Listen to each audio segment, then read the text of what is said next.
Hello students, good morning to all of you. आप सभी कैसे हैं? आशा करते हैं आप सभी अच्छे होंगे, ठीक होंगे। तो चलिए अब आज का सेशन शुरू करते हैं। आज का टॉपिक क्लास 12 के लिए, जैसा कि हम पिछले सेशन में बात कर चुके थे कि कुछ एक मैट्रिक्स के क्वेश्चनों को हम आज बात करेंगे और कुछ बेसिक बातों को बता दें, क्योंकि रिवीजन के तौर पे हमें कुछ क्वेश्चनों को लेना होगा, इसलिए बेसिक बातों को फिर से रिकैप्चर करा लेते हैं। आफ्टर दैट फिर हम जो मैट्रिसेस के जो क्वेश्चन जो बन पड़ेंगे सम्स, उनको फिर हम लोग देखते हैं। ठीक है, तो इसमें 2-3 सेशन जो भी जरूरी होंगे उनमें हम लोग उन क्वेश्चनों को डिस्कस करते रहेंगे। ओके, चलिए आइए देखते हैं। तो मैट्रिसेस को डिफाइन करने को हालांकि नहीं पूछते हैं एग्जाम में, बट हमें आना चाहिए कि मैट्रिसेस है एक्चुअली क्या। तो it is an ordered collection of mn numbers. mn numbers यानी m और n का जो प्रोडक्ट होगा, जैसे हम m अगर 3 कह रहे हैं, n अगर 4 कह रहे हैं, तो 3 into 4 यानी mn नंबर्स, जहां पे m और n किसको बिलोंग कर रहेगा? n को, कैपिटल N, जो कि नेचुरल नंबर है। Is the form of m horizontal and n vertical lines, जिसमें कि m हॉरिजॉन्टल लाइन के यानी रो की बात हम लोग करेंगे और n क्या है? वर्टिकल लाइन है, उनकी बात कर लेंगे। तो it is read as m by n, यानी इसको पढ़ेंगे भी कैसे? m by n करके पढ़ेंगे। तो m by n matrix, horizontal lines are called rows and the vertical lines are called columns. तो these numbers are the elements of the matrix. जैसे कि हम क्या कहना चाह रहे हैं, जैसे सपोज करिए हमने लिख दिया 2 3 4 1 5 8, तो यहाँ पे मैट्रिक्स का सिंबल ये होता है जो अभी हमने क्लोज किया, हालांकि वो हम नीचे आपको बता रहे हैं वहां थ्योरी में। मैट्रिक्स का एक सिंबल ये होता है, एक सिंबल यहाँ ये सर्कुलर भी हम लोग पाते हैं, बुक्स में बना हुआ होता है, मोस्टली तो यही यूज होता है, लेकिन ये भी दिख सकता है। और एक सिंबल और भी है जिसको बहुत ही कम यूज में आपको मिलेगा, लेकिन होता है एक सिंबल और भी, यानी ये ऐसे 2 लाइनें एक पास, फिर ये ऐसे 2 लाइनें एक पास, यानी ये, और इसके अंदर में एलिमेंट्स रख दें। जैसे मान लीजिए यही वाले रखने थे, तो 2 3 4 1 5 8, यानी एलिमेंट्स ऐसे रखें। अगर यहाँ इसकी बात करें, जैसे कि 2 3 4 1 5 8, कहने मतलब कि इसका सिंबल स्क्वायर ब्रैकेट स्टाइल भी है, एक सर्कुलर ब्रैकेट स्टाइल भी है, या फिर इस तरीके से 2 ये पैरेलल स्ट्रिप और उनके स्पेस के बीच में एलिमेंट्स को रखने का। तो जनरली लेकिन यही सिंबल यूज होता है। अब यहाँ पे क्या रोज किसको कह रहे हैं? ये जो है ये रो है, यानी ये नंबर 1, यानी ये रो 1 नंबर है, यानी पहली रो। इसको क्या बोलेंगे? ये सेकंड रो, यानी इसको क्या बोलेंगे? R2 बोलेंगे। ठीक है, ये पहला कॉलम है, यानी इसको हम लोग N1 बोल सकते हैं। ठीक है, कॉलम को चलिए C से कह लेते हैं हम लोग, तो C1 बोले दे रहे हैं। ये दूसरा कॉलम है, इसको C2 कह दे रहे हैं। ये थर्ड कॉलम है, ये C3 कह दे रहे हैं। यानी हॉरिजॉन्टल जो लाइनें हैं उनको हम लोग रोज कहेंगे, और जो वर्टिकल लाइनें यहाँ पे हैं उनको हम लोग कॉलम कहेंगे। तो it is an ordered collection of mn numbers, यानी एक ऑर्डर्ड कलेक्शन है। ठीक है, तो जहाँ पे m और n किसको बिलोंग करेंगे? नेचुरल नंबर को बिलोंग करेंगे। m हॉरिजॉन्टल लाइनें हैं और n क्या है? वर्टिकल लाइनें। देखें, ये हॉरिजॉन्टल लाइनें जो है इनको हम लोग m बोल रहे हैं, और जो वर्टिकल लाइनें हैं जो कॉलम के फॉर्म में, उनको हम लोग n बोल रहे हैं, और यही इनके नाम हो जाएंगे कि horizontal lines are called rows and the vertical lines are called column. और उसको हम ऑर्डर उसका कहते हैं, कैसे कहते हैं कि m into n, वो हम लोग ऐसे कह लेते हैं कि जैसे सपोज करिए हमने मैट्रिक्स लिखी 2 5 8 और 3 4 5, और मान लीजिए 2 2 8, मान लीजिए ऐसा लिख दिया। तो ये पहला रो है, ये दूसरा रो है, ये तीसरा रो है, यानी 3 इसमें रो है, तो 3, फिर इंटू का सिंबल दिखा देंगे, ये पहला कॉलम, ये दूसरा कॉलम, ये तीसरा कॉलम, यानी ये कैसी मैट्रिक्स है? 3 by 3 की, जिसमें m का काम कौन कर रहा है? 3, n का भी काम कौन कर रहा है? 3। सपोज करिए अगर आपको लगता है कि 3 3 दोनों बराबर है तो हम ना समझ पाते, सपोज करिए चलिए हमने ऐसे कर दिया। अब आप इसमें समझ लीजिए, देयर आर 2 रोज, यानी रो की जगह 2 हो गया, और कॉलम हाउ मच? ये एक कॉलम हुआ 2 3 वाला, एक 5 4 वाला, और एक 8 और 5 वाला, यानी 3 कॉलम्स है, यानी 2/3 की एक मैट्रिक्स है। रोज को पहले लिख रहे होते हैं और कॉलम को बाद में, यानी m/n, तो it is ordered as m/n, यानी रोज देन कॉलम। और मल्टीप्लायर यानी 2/3, जैसे ऐसे बोल सकते हैं। 2 into 3 बोलना नहीं उचित होगा, 2/3 की ये मैट्रिक्स है। और कोई कहे कि इसमें how many elements are in this matrix, तो 2 into 3 अगर कर दें 3 2 6, यानी 6 एलिमेंट्स। इसमें कितने एलिमेंट्स हैं? 6 एलिमेंट्स आर है। वो आप ऐसे जाएंगे 1 2 3 4 5 6, यानी there are 6 elements in this matrix. And what is the order? Order कहेंगे 2/3 का है। और अभी हम टाइप्स आपको कुछ बता देंगे, तो ये आपको दिख ही रहा है, देखे रेक्टेंगुलर जैसी है, तो रेक्टेंगुलर मैट्रिक्स हम इसको बोल सकते हैं, ठीक है। और मान ले कि वो जो एक लाइन अगर हमने मिटा दी थी वो ना मिटाएं, जैसे 4 8 9 जैसे लिख दें। अब ऐसी मैट्रिक्स जिसमें रोज भी 3 है, कॉलम भी 3 है, अगर रोज और कॉलम इक्वल हो तो उसका नाम कह देंगे स्क्वायर मैट्रिक्स। क्या बोल देंगे? Square matrix.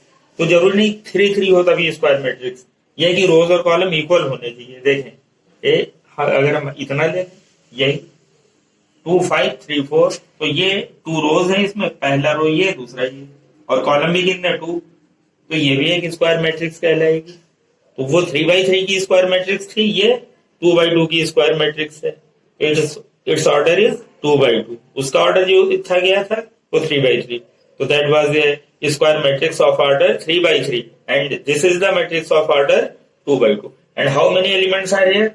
तो 1 2 3 4, ऐसे तो काउंट करने से फायदा नहीं, 2 2 जा 4। अब ऐसे कह लें कि there are elements, 4 elements are in this matrix. तो नंबर ऑफ एलिमेंट्स कैसे निकालते हैं? एम और एन का प्रोडक्ट लेके, एम ये रोज का मीनिंग है और एन वो कॉलम का एक सिंबलाइज करने का तरीका है, m/n। एम को ही पहले, एन को ही बाद में रीड करते हैं। तो ठीक है, तो आपने इसकी डेफिनेशन जान ली, इसका सिंबल जान लिया। अब इसके बाद हम लोग ऑर्डर ऑफ ए मैट्रिक्स की बात, ये भी हालत जान लिया आपने, it is the order of m/n। जैसे कि हमने 2 3 4 लिखा, 1 2 5 लिखा, इसमें ये एक रो है, एक रो यानी 2 रोज हो गई, और there are how many column? There are 3 column there.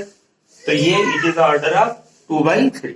And how many elements are there in this matrix? तो 3 2 6 elements are in this matrix. तो इसमें एलिमेंट्स कितने होंगे बोले तो कहेंगे कि इस मैट्रिक्स में जो है वो 6 एलिमेंट्स होंगे। हिंदी में मैट्रिक्स को आव्यूह बोलते हैं, और ये जो रोज की हम लोग बात कर रहे हैं उसको पंक्तियों का नाम देते हैं, पंक्तियां। और कॉलम की बात जो कर रहे हैं उसको स्तंभ बोलते हैं। बाकी करने का प्रोसेस वही रहेगा, चाहे वो इंग्लिश में कर रहे हैं चाहे वो हिंदी में कर रहे हैं। मुख्य बात यह है कि थोड़ी जो टर्मिनोलॉजी हिंदी और इंग्लिश की फर्क करती है, उसके साथ अगर फैमिलियर है तो क्वेश्चन ये कोई इशू नहीं रखता है कि वो फिर हिंदी मीडियम के हिसाब से हो रहा है या फिर वो इंग्लिश मीडियम के हिसाब से हो रहा है, तो आप उसको टैकल कर सकते हैं। तो मैट्रिक्स को आप व्यू कहते हैं, ये जो रोज है इनको पंक्तियां कहा जाता है, और ये जो वर्टिकल लाइन है, खड़ी लाइन है, इनको हम लोग क्या कहते हैं? कॉलम्स कहते हैं, ठीक है। और ऑर्डर जिसको कोटि कहते हैं। तो थोड़ी एक वर्डिंग जो है वो आप लोग अगर डिक्शनरी में देखे रहेंगे तो आपको ज्यादा कंफर्म हो जाएगी। अब उसके बाद हम लोग आते हैं कि टाइप्स ऑफ मैट्रिक्स के ऊपर। टाइप्स ऑफ तो चलिए अब टाइप्स ऑफ मैट्रिक्स की हम लोग बात करते हैं। तो चलिए अब टाइप्स ऑफ मैट्रिक्स में जो बात करेंगे वो इसके क्या क्या टाइप हो सकते हैं उनको भी आप थोड़ा ध्यान रख लें, क्योंकि रिकैप्चरिंग है ये सारी एक रिवीजन के लिए, कि अगर फिर से पॉइंट रिव्यू नहीं करेंगे तो फिर क्वेश्चनों में फिर हो सकता है अचानक वो सारी बातें प्रॉब्लम देने लगे। तो 1 या 2 सेशन तो रिव्यू के हम कर लेना चाह रहे हैं, आफ्टर दैट फिर तभी क्वेश्चनों को थोड़ा जो जरूरी क्वेश्चन अच्छे हैं उनको फिर हैंडल करेंगे। तो टाइप्स ऑफ मैट्रिक्स में एक तो हम प्योरली कह सकते हैं कि रियल मैट्रिक्स, यानी जिसमें कोई इमेजिनरी नंबर आए ही ना। इमेजिनरी नंबर तो आप जानते हैं जिसमें आयोटा जो इन्वॉल्व हो जाए, क्या?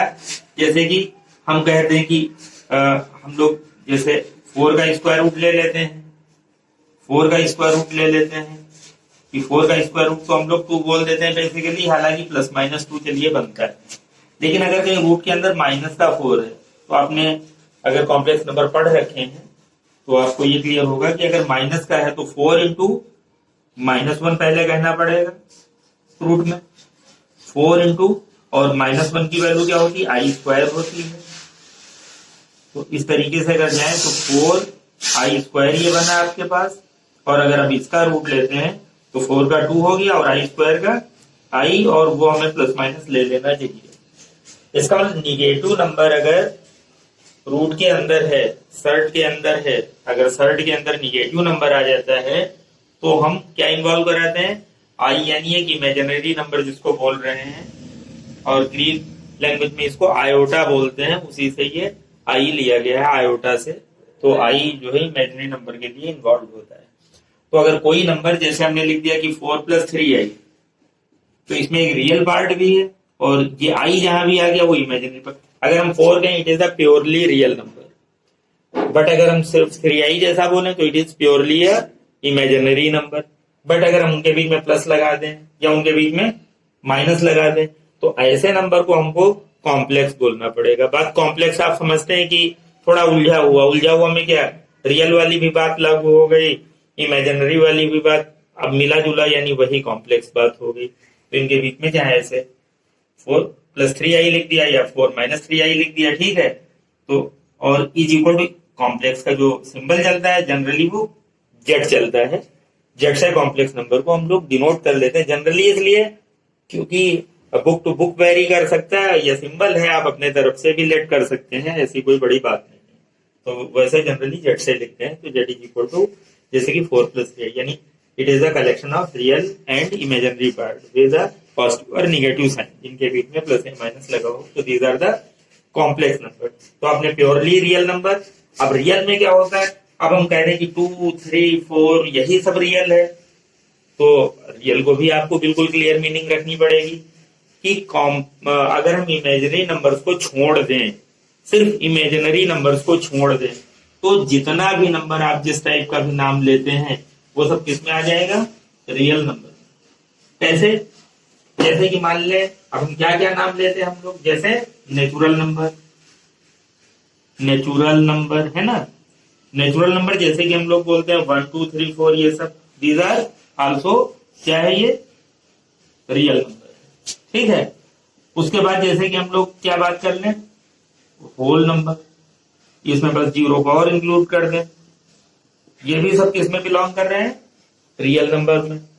थर्ड, अगर हम मान लीजिए कॉम्प्लेक्स कह रहे हैं, अगर मान लीजिए कि हम इंटीजर्स की बात कर लें, इंटीजर्स, ठीक है, इंटीजर्स i+ के भी होते हैं, i- का भी होता है एंड 0, यानी i फॉर इंटीजर के लिए यूज किया, और प्लस का मतलब जो पॉजिटिव वाले नंबर्स हैं, जैसे कि i+ वाले कौन से हम कह सकते हैं, जैसे कि 1, 2, 3, 4, यानी यही नेचुरल नंबर वाले, बस उनके पहले कुछ नहीं तो क्या है, प्लस तो है ही है, तो ये सब पॉजिटिव इंटीजर्स है। और निगेटिव इंटीजर्स किनको पहले i- वाले, जैसे कि -3, -2, -1, ठीक है। तो ऐसे सब क्या हो गए, निगेटिव इंटीजर्स हो गए। तो पॉजिटिव इंटीजर्स, निगेटिव इंटीजर्स और इंक्लूडिंग क्या है, 0 आल्सो, तो ये सब जो है ये इंटीजर्स भी किसमें बिलोंग करते हैं, रियल नंबर्स में। उसके बाद हम लोग एक नाम पढ़ते हैं, क्या पढ़ते हैं, हम लोग रेशनल और इरेशनल नंबर पढ़ते हैं। तो रेशनल नंबर भी किसमें बिलोंग करेंगे, रियल नंबर में। रेशनल की मीनिंग क्लियर ना हो तो थोड़ी वो हम बता सकते हैं। वैसे तो आप जानते हैं कि जो कोई नंबर किस फॉर्म में लिखा जा सके, P/Q फॉर्म में लिखा जा सके, इनके बीच में कोई कॉमन फैक्टर ना हो और Q क्या ना हो, Q 0 भी ना हो, यानी जो डिनोमिनेटर में लिखा है अपॉन वाले हिस्से में, डिनोमिनेटर में जो लिखा है वो क्या ना हो, 0 ना हो, इनके बीच में कोई कॉमन फैक्टर ना हो, तो ऐसे नंबर को हम लोग रियल नंबर कहते हैं। लेकिन बहुत बार ये बात आपके माइंड में थोड़ा कॉम्प्लेक्स हो जाती है जाके, कि कहीं डिसाइड कर पाते हैं, कहीं हम लोग नहीं डिसाइड कर पाते। कैसे, सपोज करिए 3/4 लिखा, हम लोग कह रहे हैं कि ये क्या है, रेशनल नंबर है 3/4, और वही 22/7 लिख दिया तो कह रहे हैं ये रेशनल नंबर नहीं है, क्योंकि ये पाई की वैल्यू है 22/7, ये एक रेशनल नंबर है। तो थोड़ा P/Q जैसा तो ये भी दिख रहा है, कोई भी इनके बीच में कोई कॉमन फैक्टर नहीं है, अपॉन वाला 0 नहीं है, तो लगता है कि ये रियल निकल आया, अच्छी बात है। लेकिन यहाँ भी वही बात दिख रही है सब, कि कुछ भी कॉमन नहीं है, अपॉन वाला 0 नहीं है, लेकिन इसको रियल ना कह के रेशनल कह रहे हैं, तो ऐसे में फिर ये होता ना कि P अपॉन Q से कई बार हम कह पाते हैं अपनी बात को, कई बार कंफ्यूज हो जाते हैं। तो फिर इसको कैसे कहें कि ये रेशनल है या फिर इरेशनल? तो देखिए, रेशनल को आप ऐसे कहेंगे तो ज्यादा अच्छा है, रेशनल नंबर्स। कैसे? आप जैसे 3/4 पे लेते हैं, एक तो पहली बात तो दो बातें इस पे लागू करें।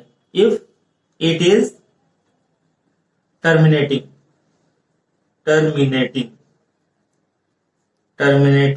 डेसिमल, टर्मिनेटिंग डेसिमल या टर्मिनेटिंग नंबर कहते हैं।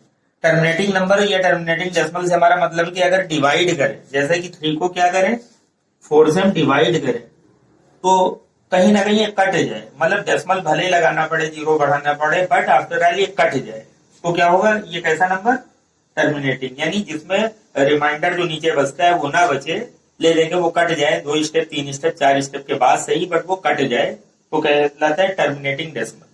तो इसमें भी देखें कट जाएगा, पॉइंट लगाए, 0 बढ़ा, 4 7 जा 28, बचा 2 और 0, 4 5 जा 20, तो देखें कट गया। इसका मतलब एक तो ये बात लागू अगर हो रही है, यानी if it is terminating decimal, तो कैसा था, रेशनल था। अगर किसी पे ये बात लागू ना हो तो दूसरी बात ये हो जाती है, क्या, non terminating but repeating decimal, repeating decimal number, repeating decimal number. दूसरी बात तो ध्यान रखिएगा भाई, टर्मिनेटिंग नहीं है तो दूसरी बात क्या हो सकती है, नॉन टर्मिनेटिंग है, यानी कट पिट नहीं रहा है, रिमाइंडर बच रहा है बार बार।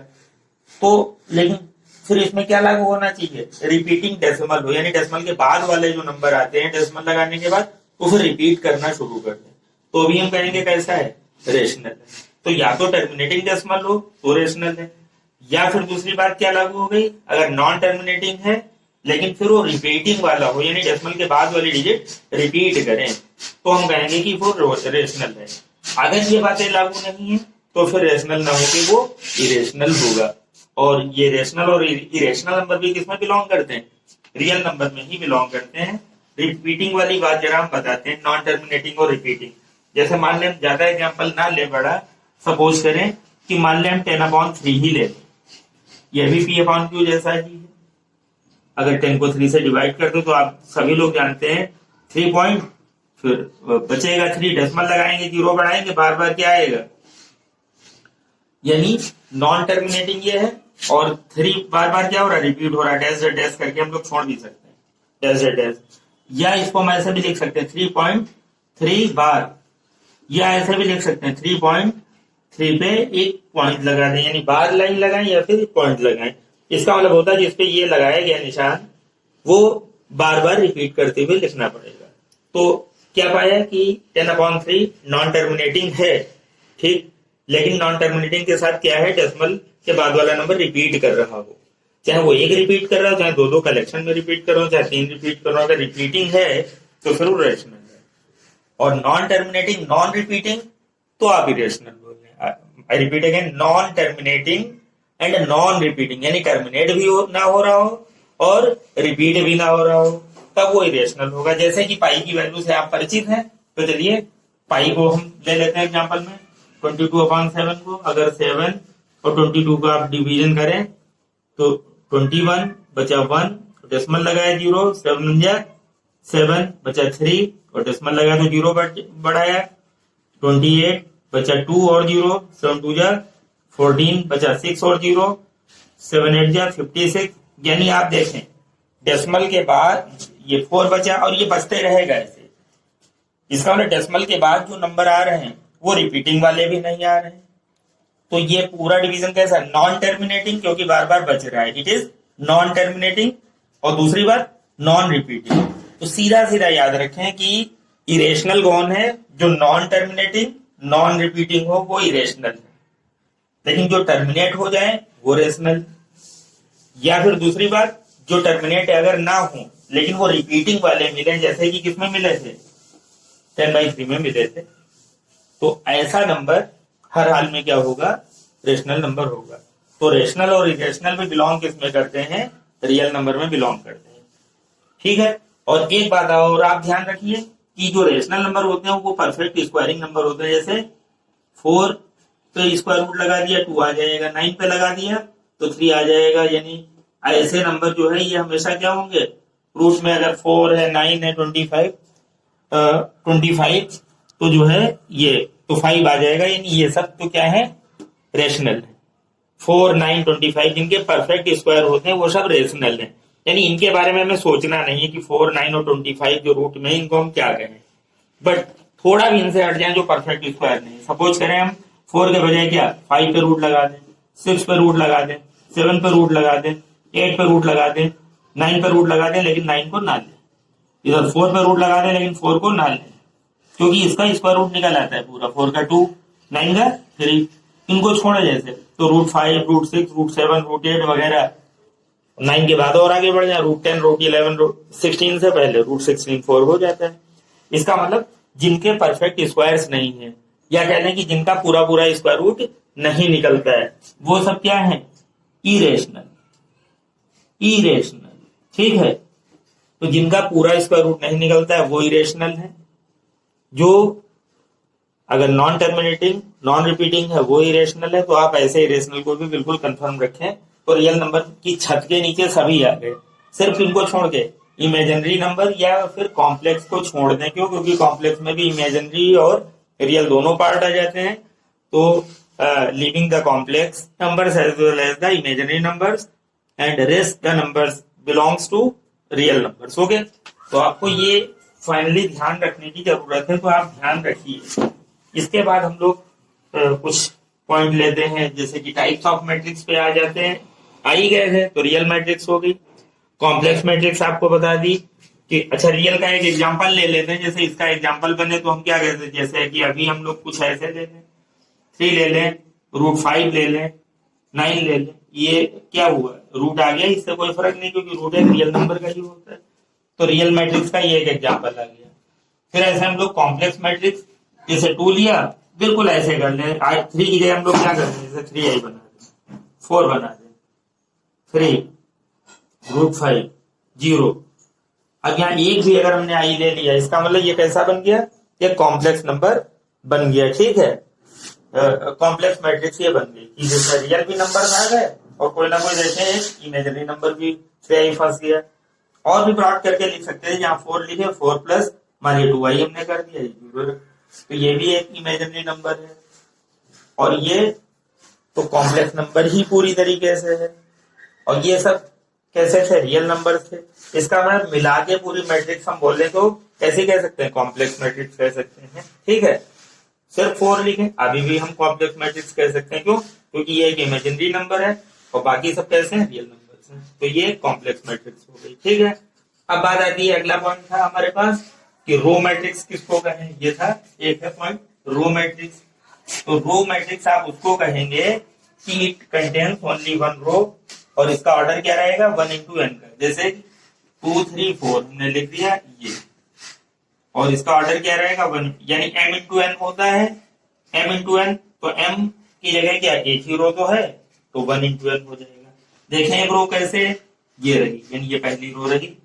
ठीक, तो ऐसे ही मैट्रिक्स में कॉलम कितने कहलाएंगे, 1, 2, 3, यानी ये कैसी हो गई, 1 into 3 की ये एक रो मैट्रिक्स हो गई। जिसमें रो एक दिखे वो रो मैट्रिक्स। और इसका ऑर्डर वैसे क्या है, एक रो है लेकिन कॉलम 1, 2, 3, ये रो मैट्रिक्स कहलाएगी। कॉलम मैट्रिक्स जैसे कि 2, 3, 4 अगर हम वर्टिकल लाइन में ये लिख दें, यानी इसमें रोज कितनी हो गई, 3, और खड़ी लाइन यानी कॉलम कितनी हो गई, 1। तो इसका ऑर्डर कैसे कहेंगे, ये mn होता है, तो यानी m into 1 के ऑर्डर की हो। ये m तो हो कोई वैल्यू और n की जगह क्या हो, 1 हो। तो देखें column matrix, it contains only 1 column, order is m into 1 type, यानी m into 1 टाइप। देखें 3 into 1 टाइप, 3 का काम कर रहा है m का, तो एक वर्टिकल लाइन जैसी दिखेगी। तो इसमें कॉलम ये एक है, लेकिन रो अगर कहें तो पहली रो, दूसरी रो, और इसमें 3 रोज है और एक कॉलम। फिर जीरो और नल मैट्रिक्स, जीरो मैट्रिक्स हम लोग या नल मैट्रिक्स किसको कहें, तो जीरो या नल मैट्रिक्स जो है हम उसको कह सकते हैं कि जिसके सारे एलिमेंट जो है हमारे पास जीरो हो। जैसे कि 0, 0, 0, 0, 0, 0, 0, 0, 0, 0, ऐसी मैट्रिक्स को हम लोग क्या नाम दे दें कि थोड़ा जो है वो हम लोग देखते हैं तो हर जगह हर रो पे या हर कॉलम पे क्या पाते हैं कि वो जो है सारे एलिमेंट्स उसके जीरो हैं, इसलिए वो रो मैट्रिक्स रो मैट्रिक्स कह रहे हैं, इसलिए वो जीरो या फिर नल मैट्रिक्स कहलाने लगेगी। ठीक है, उसके बाद पॉइंट आता है स्क्वायर मैट्रिक्स, तो जिसमें m और n इक्वल हो, m और n इक्वल हो, जैसे मान ली 2 3 4 लिख दें, 5 6 8 लिख दें और 3 4 9 लिख दें, जिसमें रोज यानी इसमें रोज भी 3 है, कॉलम भी 3 है, तो ये 3/3 की एक स्क्वायर मैट्रिक्स हो गई। ठीक है, तो जिसमें रोज और कॉलम्स बराबर हो स्क्वायर मैट्रिक्स हो जाएगी। ओके, अब हम इतना भी कह सकते थे, यानी ये कैसी स्क्वायर मैट्रिक्स हो जाती 2/2 की। फिर उसके बाद आता है रेक्टेंगुलर मैट्रिक्स, जिसमें m और n इक्वल ना हो, यानी कोई भी ज्यादा हो, चाहे m ज्यादा हो चाहे n ज्यादा हो। जैसे इसका एक एग्जांपल ले लेते हैं, जैसे 2 3 4 5 6 8, मान लीजिए इतना ही लेते हैं। इसमें देख रहे हैं कि रोज कितनी है 2, कॉलम कितने हैं 3, जो कि रो और कॉलम बराबर नहीं है, m और n बराबर नहीं है, तो ऐसी मैट्रिक्स क्या कहलाएगी रेक्टेंगुलर मैट्रिक्स हो जाएगी। फिर आती है बात डायगोनल मैट्रिक्स की। डायगोनल मैट्रिक्स में ये होता है कि जिसमें सिर्फ डायगोनल वाले एलिमेंट्स यानी ये वाले एलिमेंट्स तो मिले, लेकिन इनको छोड़कर जो बाकी इधर उधर के एलिमेंट्स हैं वो फिर 0 0 0 लिखे गए हों, तो हम उस मैट्रिक्स को डायगोनल मैट्रिक्स कहते हैं। और ये हमेशा कैसी एक मैट्रिक्स होती है, ये हमेशा स्क्वायर मैट्रिक्स होती है। ठीक है, तो it is a square matrix whose non diagonal elements are 0, यानी ये एक ऐसी स्क्वायर मैट्रिक्स है जिसमें नॉन डायगोनल एलिमेंट जो होते हैं वो क्या होते हैं 0 होते हैं, और सिर्फ डायगोनल वाले एलिमेंट्स पाए जाते हैं। और डायगोनल एलिमेंट्स लेकिन लाइक नहीं होने चाहिए, एक जैसा नहीं होने चाहिए, डिफरेंट डिफरेंट होने चाहिए। जैसे कि जैसे 2 0 0 3 0 3 0 और 0 0 8 मान लीजिए, ये तो जिसके डायगोनल एलिमेंट सिर्फ पाए जाए और बाकी एलिमेंट्स क्या है 0 हो, तो ऐसी स्क्वायर मैट्रिक्स क्या कहलाएगी डायगोनल मैट्रिक्स कहलाएगी, सिर्फ डायगोनल एलिमेंट्स पाए जाए। डायगोनल में एक कंफ्यूजन आपको आ सकता है, वो हम क्लियर करते हैं कि ये डिफरेंट एलिमेंट्स होने जरूरी है, यानी एक जैसे ना हो। ठीक है, तो ये डायगोनल मैट्रिक्स कहलाएगी।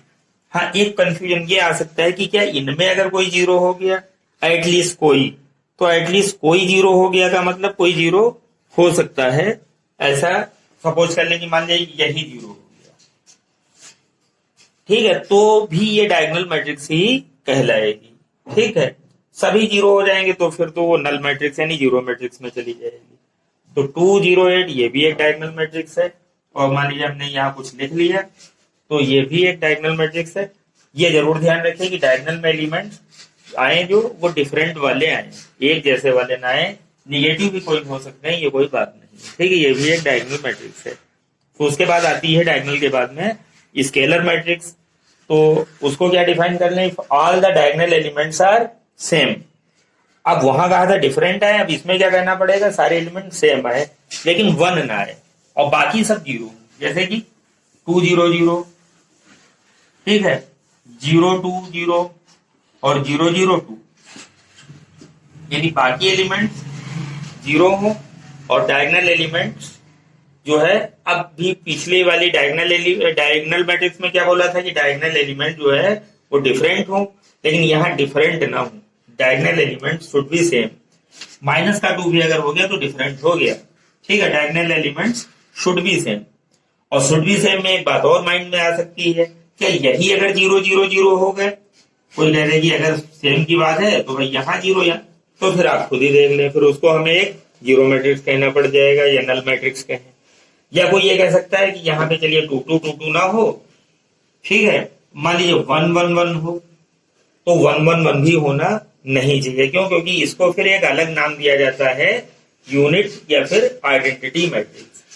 तभी इसको जब डिफाइन करते हैं तो कहते हैं क्या स्केलर मैट्रिक्स में, if all the diagonal elements are same, यानी सारे डायगोनल एलिमेंट्स सेम हो। जैसे कि हमने क्या लिखा था 2 2 2, चलिए मान लीजिए लिख दिया 3 3 3, all the diagonal elements are same and non-diagonal elements are 0, but same तो हो डायगनल एलिमेंट्स, बट क्या ना हो, बट नॉट 1 और 0, यानी डायगनल में सेम तो हो, 4 4 4 हो जाए, 5 5 5 हो जाए, लेकिन बट क्या ना हो, 1 1 1 ना हो या फिर 0 0 0 ना हो, क्योंकि 1 1 1 अगर है तो उसको एक अलग नाम देते हैं, कहते हैं यूनिट मैट्रिक्स या आइडेंटिटी मैट्रिक्स, और 0 0 0 हो गया तो सब कुछ 0 है, तो आप जानते हो उसको हम लोग क्या बोलते थे, नल या फिर 0 मैट्रिक्स। तो यूनिट मैट्रिक्स का एक हम लोग एग्जांपल देख लेते हैं। एक एग्जांपल क्या देखना है, डिफाइन कर लेंगे all the diagonal elements are unity and non diagonal elements are 0, जैसा कि अभी बता चुके थे 1 0 0, ठीक है, 0 1 0 और 0 0 1, ठीक। तो rest elements are 0 but diagonal elements are non 0, लेकिन यहां सब क्या हो 1 1 1 आए, तो ये कैसी मैट्रिक्स है, यूनिट मैट्रिक्स। ये एक यूनिट मैट्रिक्स है, फिर से रिकैप्चर कर रहे हैं, ये एक यूनिट मैट्रिक्स है, ठीक है। सब जगह अगर 1 1 1 आए और अगर सब जगह 1 से हटके कुछ आए लेकिन सेम अगर आए, जैसे 4 4 4 3 3 3 2 2 2, तो वो एक स्केलर मैट्रिक्स हो जाएगी, ठीक है। और इन्हीं में कोई डिफरेंट कर दें, मान लीजिए 5 लिख दें, तो भी वो एक डायगोनल मैट्रिक्स है, क्योंकि फर्क तो हो ही गया। और मान लीजिए यहाँ भी कुछ और, तो भी वो एक डायगोनल मैट्रिक्स है। तो इस तरीके से पहले इन बातों को रिकैप्चर करें। अब अगले सेशन में जो है अभी कुछ और मैट्रिक्स की प्रॉपर्टीज को हम लोग स्टडी करेंगे कि एडिशन इसका, सब्ट्रैक्शन इसका या सेम ऑर्डर की है। अगर जो इक्वलाइज अगर मैट्रिक्स की बात करते हैं तो हम उसको कैसे कंपेयर कर सकते हैं। ट्रांसपोज की बात करेंगे कि जब रो और कॉलम्स को हम आपस में चेंज करते हैं तो ट्रांसपोज ऑफ मैट्रिक्स हो जाता है। सिमेट्रिक और स्क्यू सिमेट्रिक मैट्रिक्स की बात हम लोग करेंगे। तो एडिशन सब्ट्रैक्शन से लगा के कंपैरिजन, सिमेट्रिक, स्क्यू सिमेट्रिक, और साथ ही साथ एक जो बहुत ही प्रॉम्प्ट जो जरूरी पॉइंट है वो how to multiply two matrices, यानी दो मैट्रिसेस की मल्टीप्लाई, क्योंकि इसी पे बहुत कुछ और आगे डिपेंड करेगा। जब हम लोग डिटर्मिनेंट पढ़ लेंगे तो वहां पे जो लीनियर इक्वेशन की सॉल्विंग है वो मैट्रिसेस का सपोर्ट लेके होती है, तो वहां भी हमें मल्टीप्लाई की जरूरत पड़ जाती है।